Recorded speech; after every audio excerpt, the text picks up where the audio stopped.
Doing He-Man was an uplifting experience for me. It was the most successful show we ever worked on. I enjoyed every moment of it. I loved the characters and what they represented. I loved what they did for youngsters. The audience knew it was right. I knew it was right. The guys who were working on it knew it was right. It's 25 years ago and people still remember it. I mean, how many other shows were around then that people care about? Since its debut in 1983, He-Man and the Masters of the Universe has become a worldwide phenomenon that is still fondly remembered by fans both young and not so young. Over the last 2 years, BCI's team has interviewed dozens of the creators of He-Man for the groundbreaking 16-part DVD documentary series. Join us now for the final set of reminiscences about what He-Man meant to the producers, writers, animators, and fans of the heroes and villains of Eternia. Raise your sword high for the power of Grayskull and enjoy the power and legacy of He-Man and the Masters of the Universe. He-Man, oddly enough, as ephemeral as it might be, as trivial as it might be, has endured. And there are still fans out there who watch the show, who have recorded it, shown it to their kids, who grew up on the show. There were stories of hope, there were stories of character, stories of family, and stories of not giving up. The thing about the characters in this show is that there's a certain stubborn nobility about them, amidst all the foolishness, that says we don't surrender. We're not making a big deal out of it, we're not beating our chest about it, but we don't give up. And that's important, I think. Looking back over the years of having written He-Man, I'm flattered that the show has stood the test of time. I'm glad. I'm glad that there are kids who are now adults who are fond of He-Man in the same way that I myself growing up was fond of Star Trek or Twilight Zone or Outer Limits or the cartoons I grew up with like Clutch Cargo or Bugs Bunny. I think the thing that I'm proudest of regarding He-Man is that there are many, many, many adults here and elsewhere in the world who, when you say He-Man, they remember it and they smile and they get a warm feeling about it. And I'm very glad to have been a part of that. I have been amazed to see what a strong affection there is in the fan community for He-Man. I guess the thing that sticks in my mind the most is always to do your very best job, because you don't know who's looking at it and when you might be held accountable for it at a later date. I teach at the University of Southern California and at UCLA, and I noticed that when I would show some of my old films to students, after a while they wouldn't care that I worked on The Little Mermaid or Lion King. Well, as soon as they saw the He-Man stuff, a big roar would come up and they'd go, "All right, He-Man," you know. And then I realized that this is the generation of children that, like, when they were toddlers, they were watching this stuff and they're now all college age. So, you know, suddenly I thought, well, gee, I'm going to start putting the He-Man stuff back on my demo reels and start putting it back in my resume. There's a warm spot that people have for Eternia and Grayskull and all those folks, and it's kind of fun to watch the eyes light up on people when you tell them that yes, you were one of the people who did the He-Man show. I think He-Man was really important to my career, and it's weird to say a sentence like that because at the time, you know, I mean, He-Man, these things just get such a funny value to them as years go by, but because at one point He-Man was just this funny little embarrassment that we all would admit, yes, I worked on He-Man, it's true, you know, and it vanished away for a long time. It almost felt like we could go to an AA meeting, like, hi, I'm Vicki Jens, I worked on the He-Man show. But, you know, I really have to credit it for teaching me how to storyboard and teaching me a lot about directing, about visualizing a script and visualizing how a story can unfold. I have never won an award in this business. I've never won an award for my movies, I've never won an award for television. Sometimes I get a nice review, but my award really is when I get a piece of fan mail or when I hear that the fans have voted something of mine to be better than something of somebody else's. That's my award.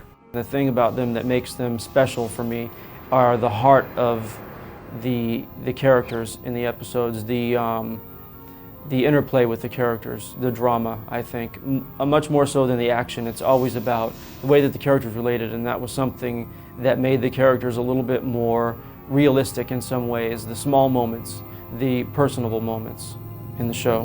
What it meant to me as a child was a sort of an escape from what was going on, being ill and losing my vision. I loved the show, and gradually as time went by it became sort of the thing I latched on to from of my memories of being able to see. I remember what the cartoon looks like. I remember what my He-Man birthday cake looked like as a kid, my 6th birthday.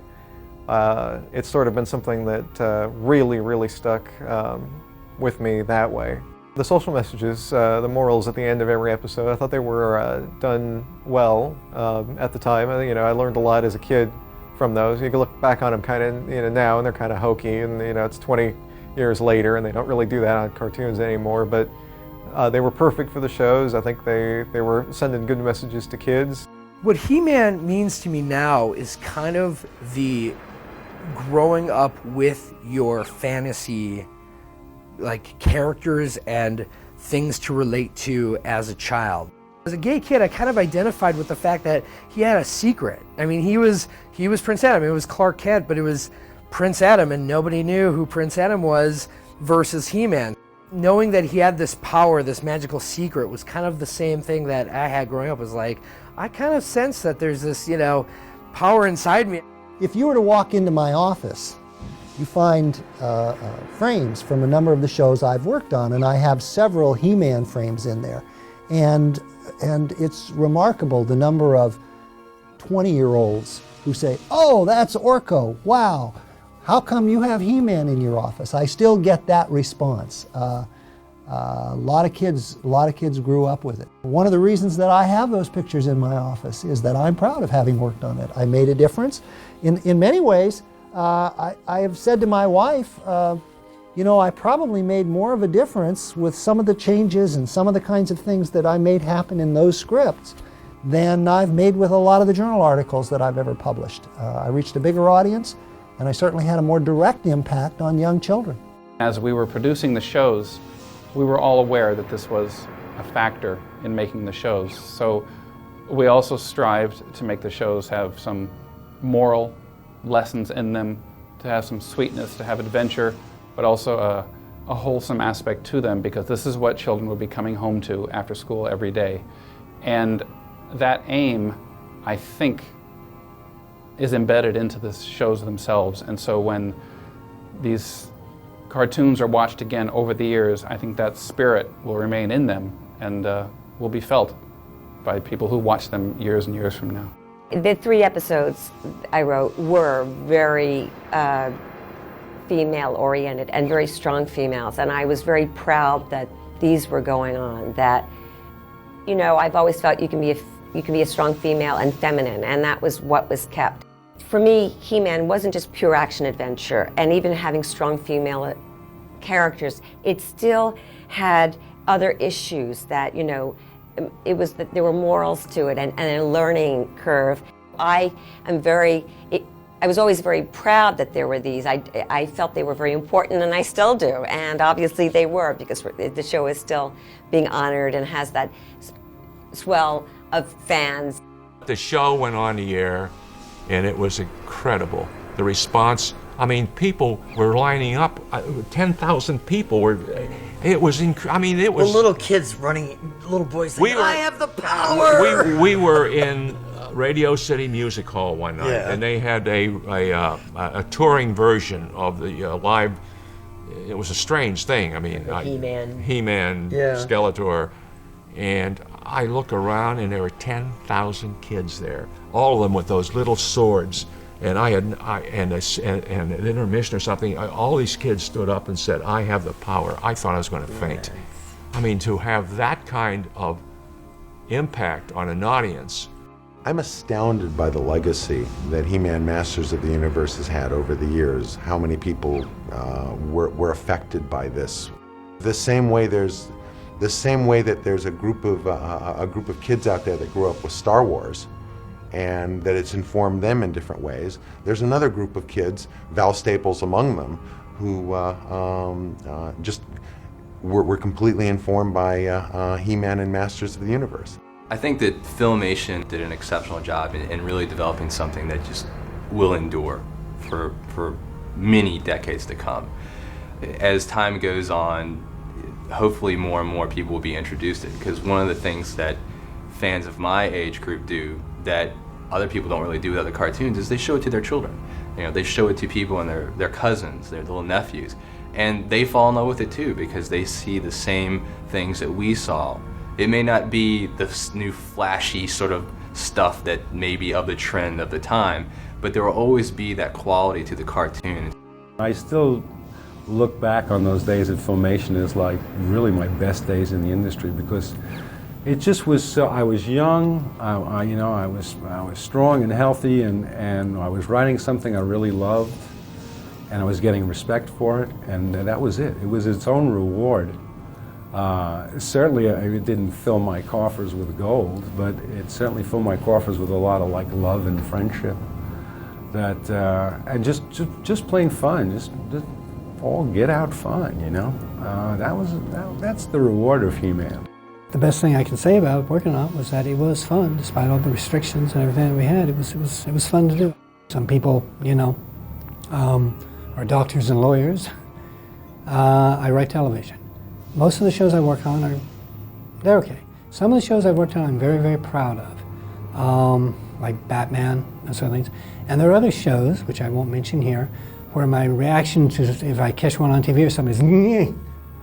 But He-Man falls more in the toward the pleased with category. I have good memories of working on the show. When somebody says He-Man to me, I think of all the wonderful people that were involved in creating it. It was really a wonderful, wonderful time to be involved in animation. He-Man was a brand new adventure. It was, you know, before He-Man, everything was on Saturday morning. There were no other outlets. And then Lou carved out the syndicated market Monday through Friday after school or before school, whatever, you know, whatever the local stations wanted to do. But it was 5 days a week. That's a lot of shows.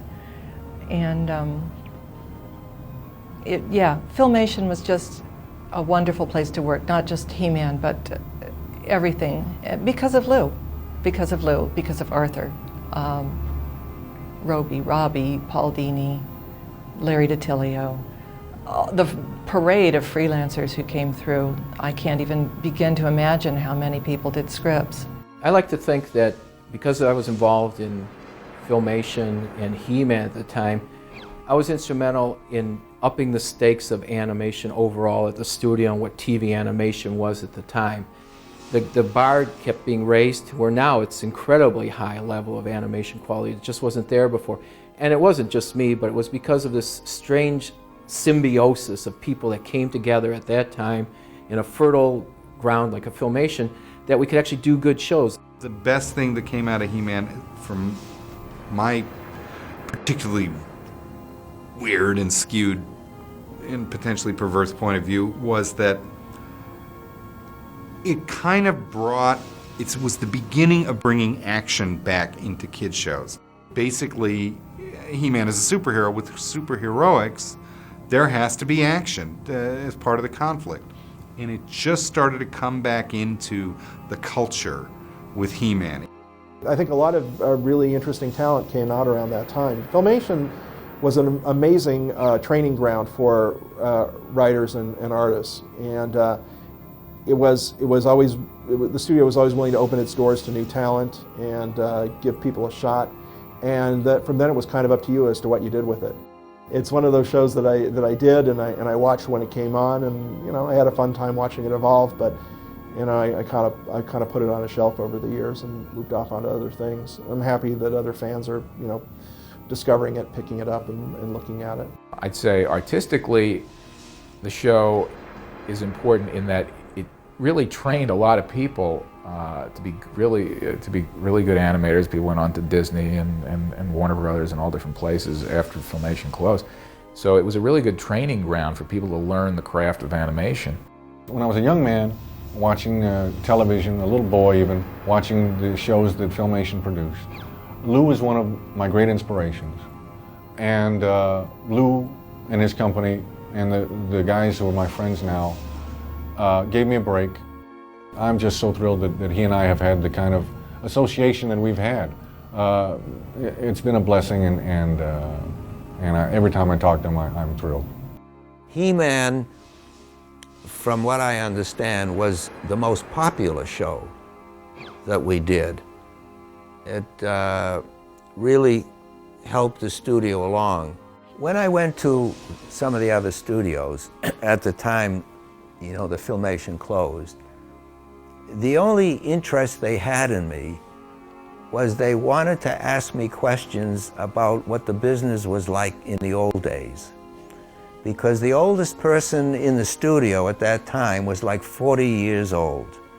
And they were very much interested. Some of them were animation buffs, and they were just fascinated with anything that I could say.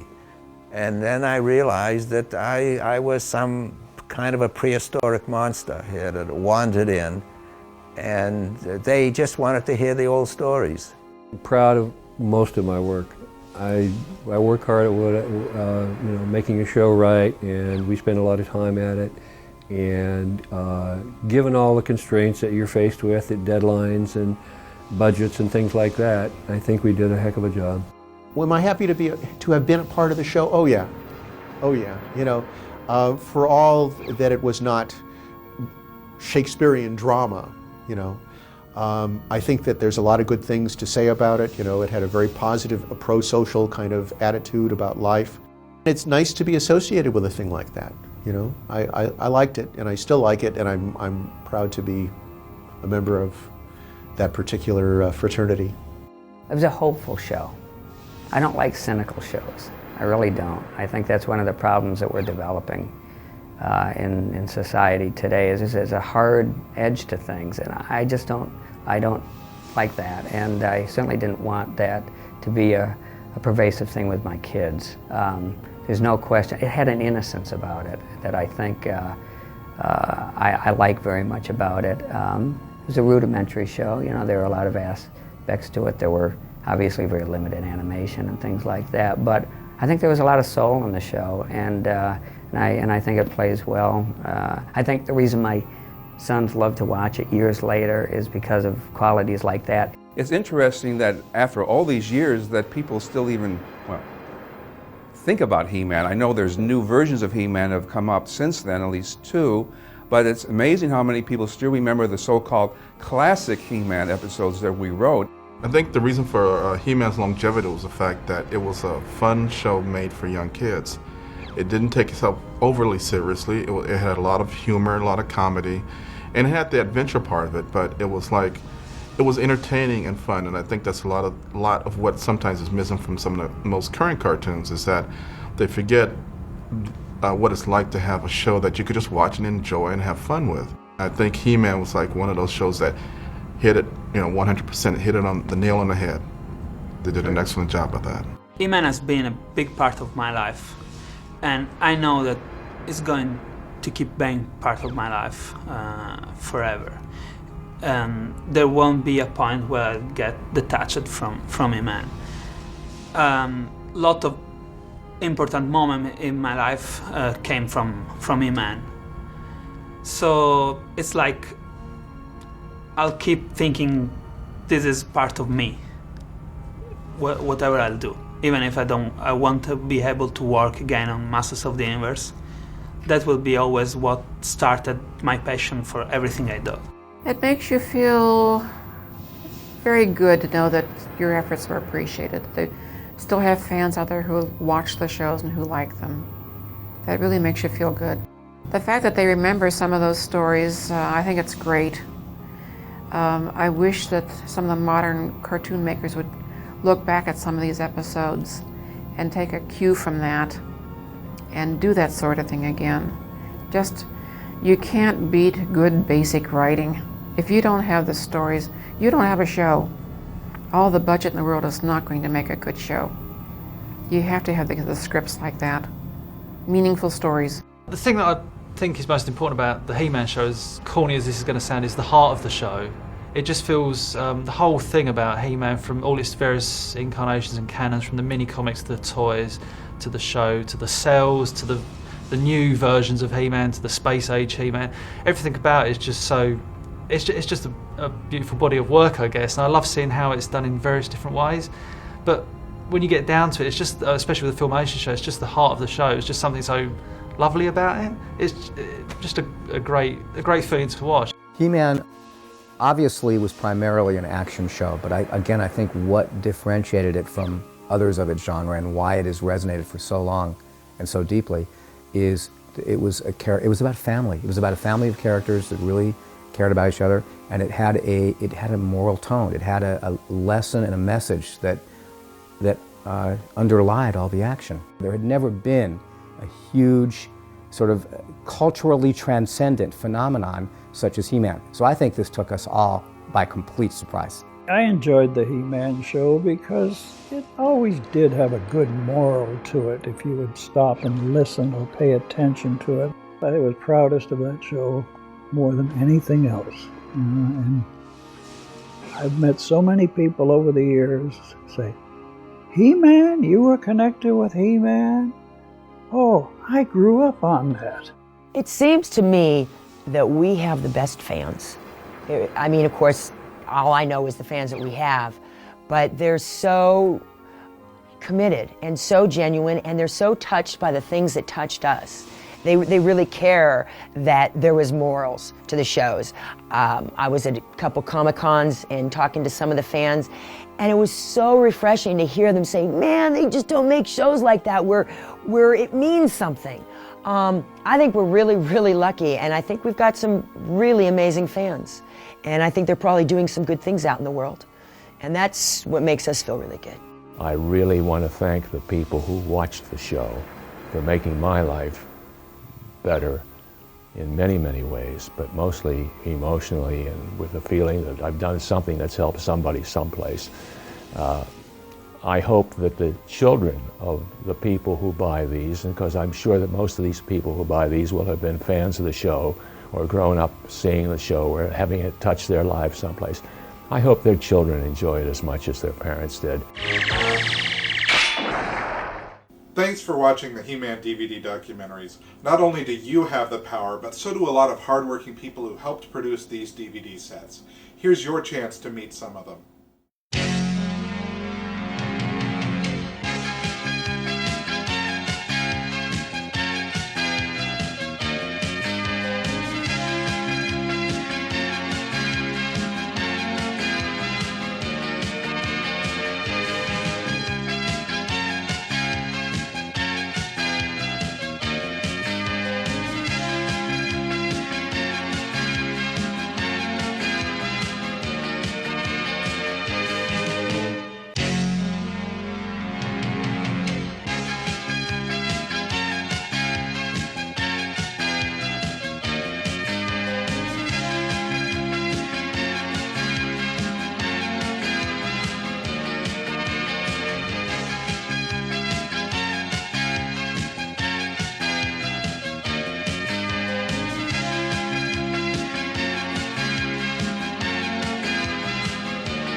Until next time, this is He-Man wishing you good health and good luck.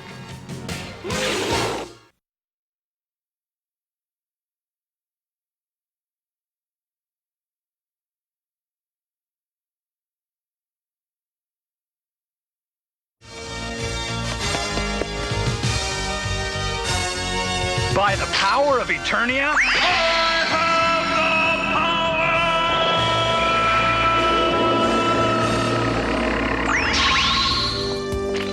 By the power of Eternia, I have the power.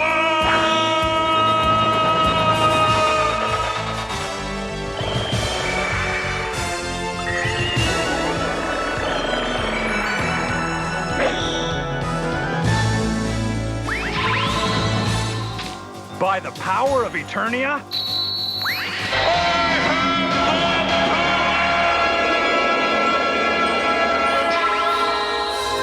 by the power of Eternia,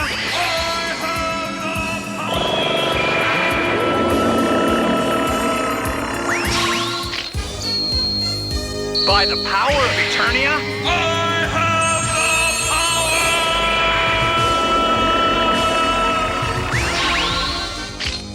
By the power of Eternia,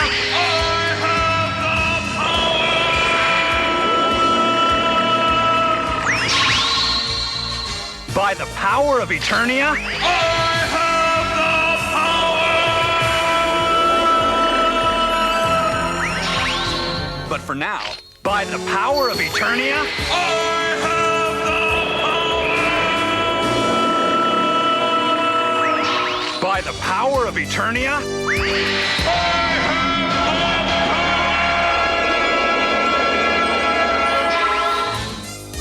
by the power of Eternia,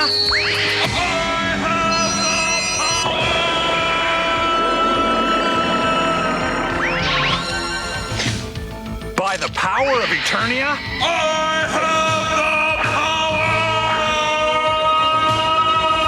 By the power of Eternia,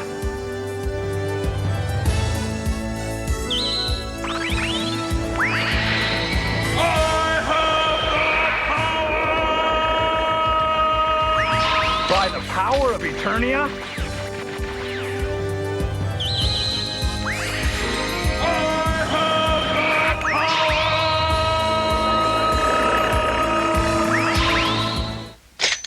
by the power of Eternia,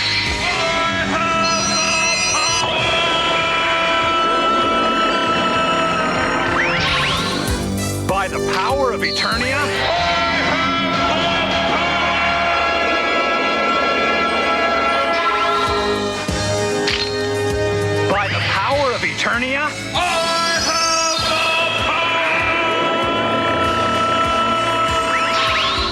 by the power of Eternia,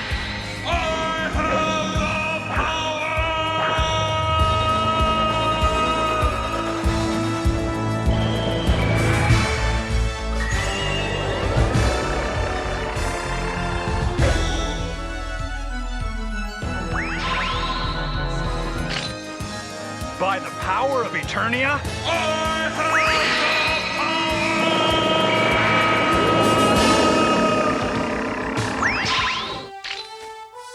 by the power of Eternia,